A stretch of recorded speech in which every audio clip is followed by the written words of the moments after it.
Ruolo di primo piano per la Sardegna in Abruzzo, dove si sono riuniti il Comitato delle Regioni e l'Assemblea delle Regioni d'Europa e dove il governatore Ugo Cappellacci è stato eletto presidente della Commissione ENVE. Lo scenario europeo a Bruxelles è sempre più proiettato sui negoziati per le prospettive finanziarie del settennato 2014-2020. E così, in un momento in cui la critica congiuntura economica internazionale ha prodotto un ridimensionamento di ruoli e competenze delle entità regionali, anche in controtendenza al principio di sussidiarietà, le regioni rafforzano la loro collaborazione per portare avanti con la massima determinazione gli obiettivi della strategia europea per la crescita, l'occupazione e lo sviluppo sociale, economico e territoriale.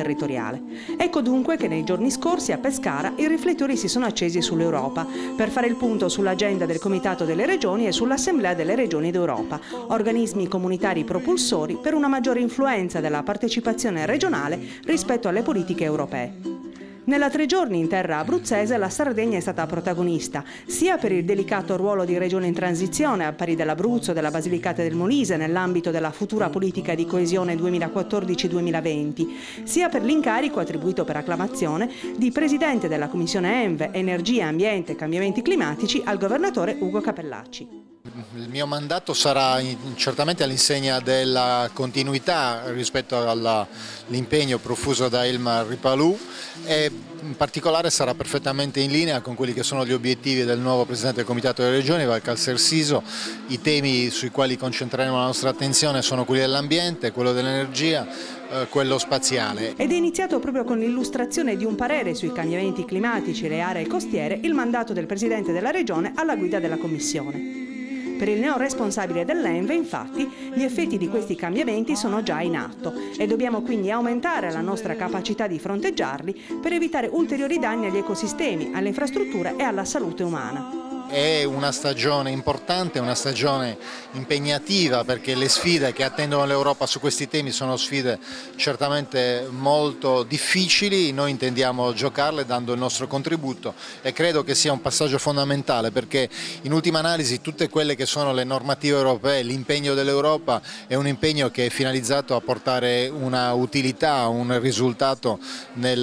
utile per i cittadini. Ruolo chiave nella tutela della biodiversità è proprio quello degli enti regionali, che esercitano poteri di pianificazione e salvaguardia dell'ambiente. Siamo tutti quanti convinti che la crescita delle nostre regioni, dei nostri territori nei prossimi anni debba essere classificata come una crescita verde e questa è certamente la prospettiva per il futuro. La via per il governatore Cappellacci è già tracciata. Occorrono strumenti finanziari adeguati per attrarre investimenti direttamente sul territorio e misure che siano sufficientemente flessibili per tener conto delle specificità locali, delle forti differenze regionali, sia in termini di impatto che di costi dei danni e delle soluzioni di adattamento. Ciò è particolarmente vero nel caso delle isole, dove gli interventi sono più onerosi a causa delle peculiarità geografiche e richiedono una risposta adeguata da parte delle istituzioni nazionali e comunitarie. Nel momento in cui c'è questo protagonismo dei territori, così come avviene nel Comitato delle Regioni, è evidente che si può arrivare meglio al risultato e questo può essere maggiormente condiviso e quando c'è consapevolezza è certamente più facile raggiungere i risultati.